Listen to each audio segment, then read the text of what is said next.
get there, a larger problem, because that means that our citizens are not entitled to have confidence in the system. Sure. Mary Shapiro is the head of the SEC.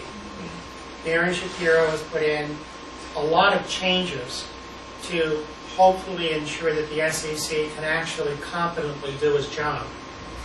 She said it as clear as it could possibly be. The tragic truth is there is not enough money available to pay off all the customer claims.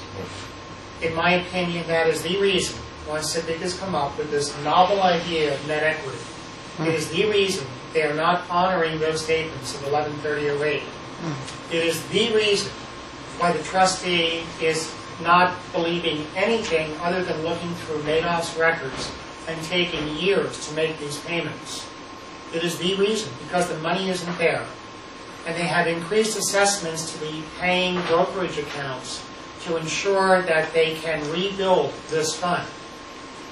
But they don't have the money yet. So the longer we delay, the better off CIPIC is, because they can accumulate more funds to make these reduced payments.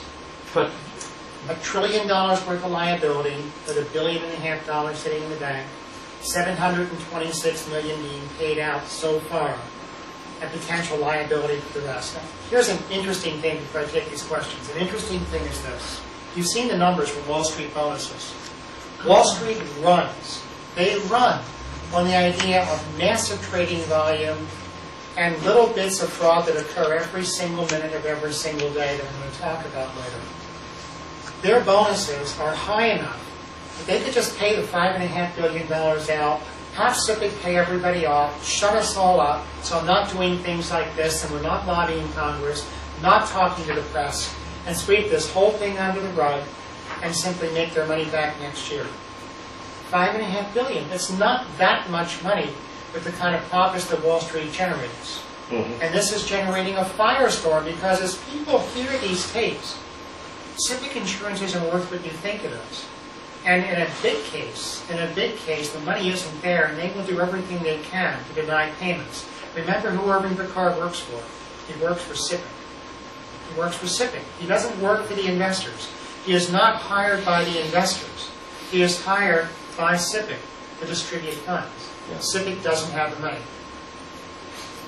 This reminds me of a failing business scenario.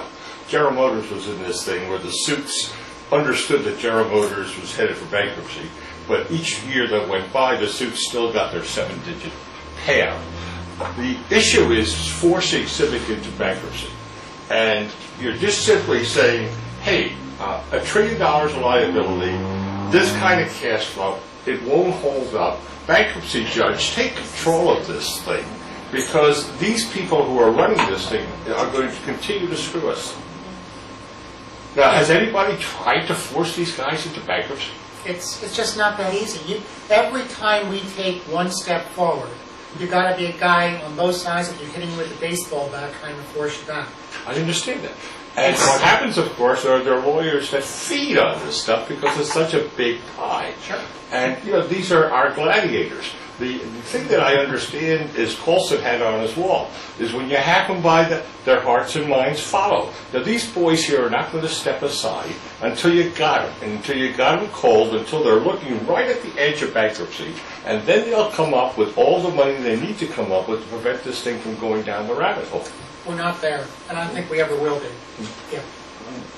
I would suggest that obviously CIPIC, North Carolina Fire Insurance Company, have enough reserves and time to pay all the potential claims in the world against their company. That would be ridiculous, obviously, to suggest that. So there must be some guidelines as to what is a reasonable reserve. Okay? I assume you're telling us that the federal government has never put a reasonable reserve on CIPIC or no other regulatory agency or state or otherwise. And let me answer that. The answer is that CIPIC has a line of credit with the federal government, with the Federal Reserve, for $2 billion. They can draw it in. $2 billion? $2 billion. $2 billion line of credit, which they do not want to tap. But it is there. And the federal government, through the Federal Reserve, could extend a further line of credit, a loan, to CIPIC. Remember who's going to pay for this eventually. But before Madoff came to the scene and we realized the potential of a particular situation being trillions of dollars, what would have been thought to be a reasonable reserve, including line of credit? Well, obviously, SIPC thought $1.5 billion was more than enough because that $150 I told you about, the payments, they were suspended. From, I believe it was 2002 or 2003, the brokerage firm paid zero. Well, based on historical precedents with various incidents over many, many years of frauds, smaller frauds, was $1 billion, $500,000 with a line of credit possibly reasonable? Well, you have to assume the answer is yes, because even those paltry sums of $150, SIPC decided they didn't need it. Now, some of what that senator was talking about, that you have $1 trillion you're insuring. Well, you're really not, because the liability, the potential liability, is nowhere near that. Most brokerage firms are honest. Most brokerage firms are real. So while you're insuring $1 trillion, the likelihood of default is so low that some actuary sat down and said $1.5 billion is more than enough to insure these accounts, because the likelihood of failure is low. I mean, again, I'm not an actuary, but I'm sure they did it. They never counted on something of the scope of the Bernard Madoff investment securities to be a failure. And when it happened, they had a decision where they could have borrowed against the Federal Reserve. They could have and did increase payments by their members to increase the size of the funds. And now at this point, you deny and delay. And that's what they're doing. Sure. What's personally shocking to me is that I think I read in 2004, 2005 in Barron's, there was an expose on Bernie Madoff. Yeah. The question that I have, and I don't know, is did any of these regulatory agencies take that seriously enough to look into it? Obviously it didn't, but The answer is we're going to cover that in great detail. Later.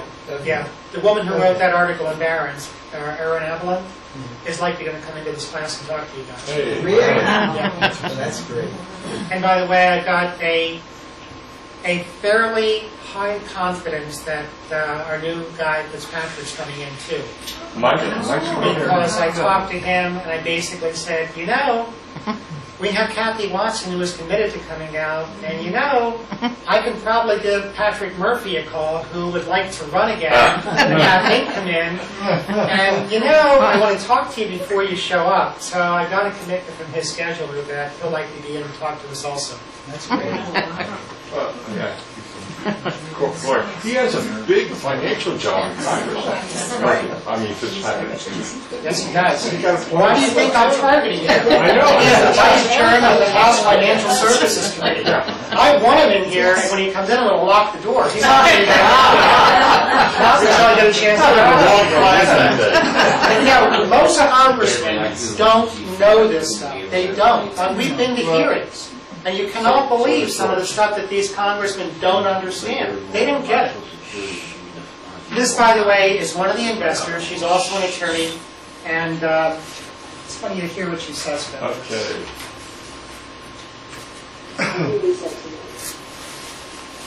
Why can't the car insurance for people to be fair? And I'm convinced that right after Madoff passed, SIPC figured out what his strategy was, because they knew they were going to cover this.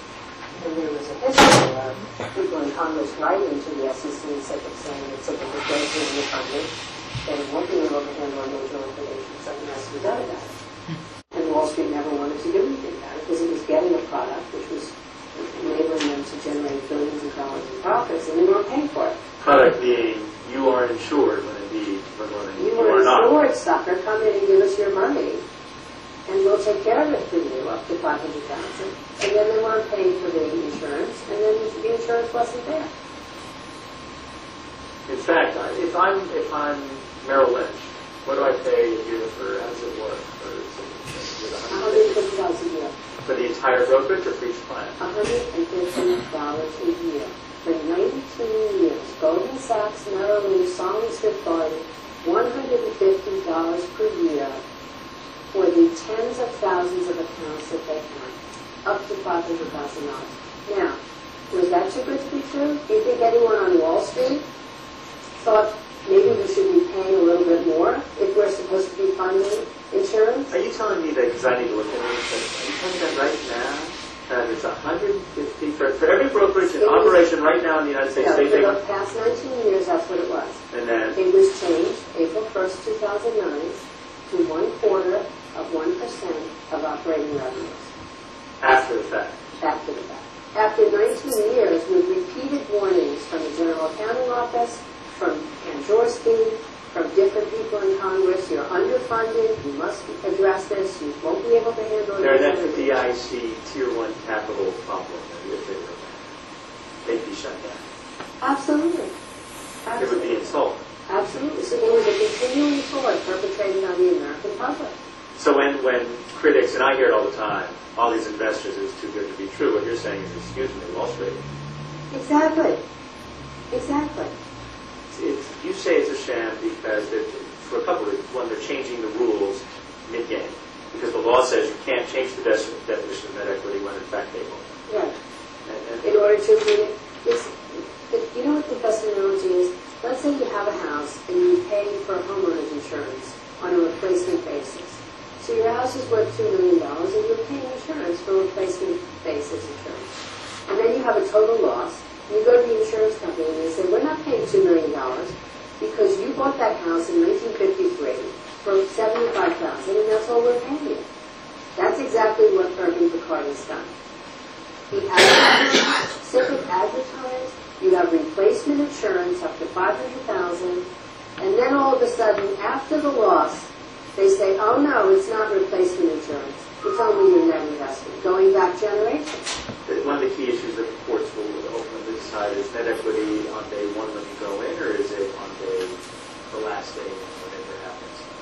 The courts will have to decide whether when Congress passes a statute, it's enforceable, or whether the SEC can decide they don't want to enforce it, they want to change it. But from my simpleton understanding, what is being argued here is if I put $1 in 1970, and in 2009 when it collapsed, it was worth $10, what is my equity? Well, Picard's saying it's one, because that eliminates half of the Madoff victims as people who are entitled to civic insurance. That's what he's doing, is he's simply saving civic money. It eliminates them because they've already withdrawn and not waited for that. Exactly. And it's not even that they did. I have clients whose grandparents started an account. Let's say someone's grandfather put $500,000 into an account in 1970. And in 2003, that was $3 million, which would not be an extraordinary appreciation of that period of time. And let's say I inherited the account from my grandfather in 2003. It was $3 million. I took out $1.5 million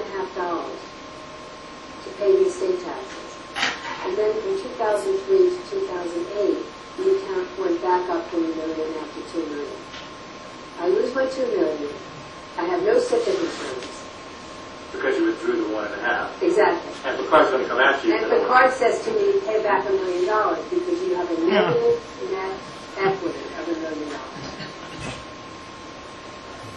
And that's what happens if you follow the law and if you invest through an SEC regulated broker-dealer.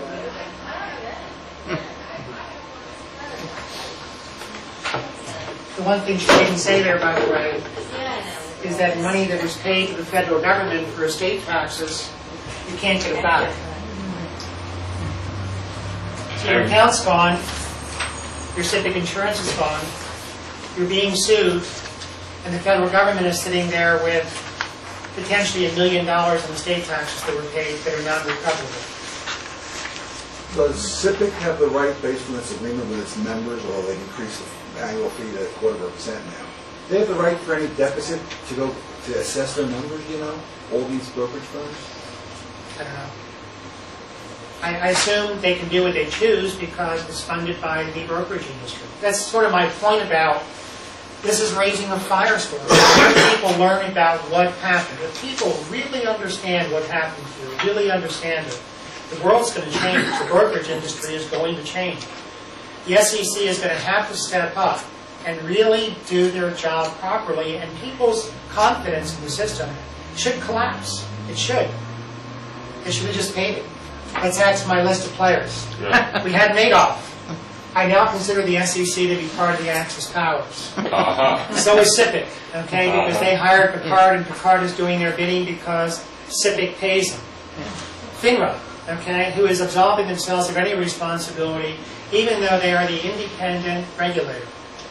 FISSERV says, hey, we're handling all your IRA accounts and pension accounts, but we're just a paper pusher. We're not supposed to have any fiduciary responsibility.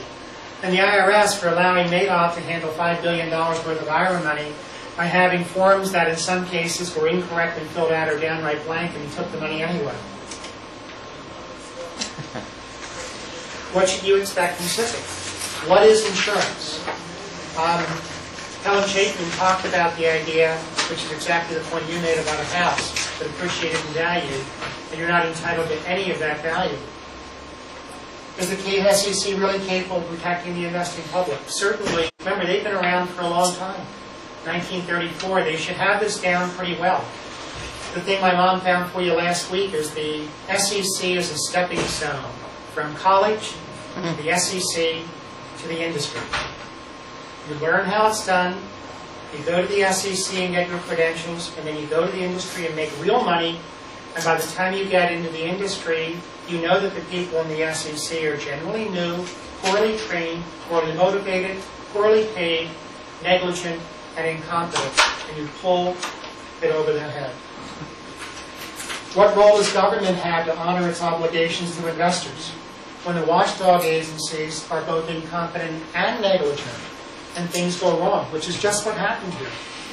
Exactly what happened.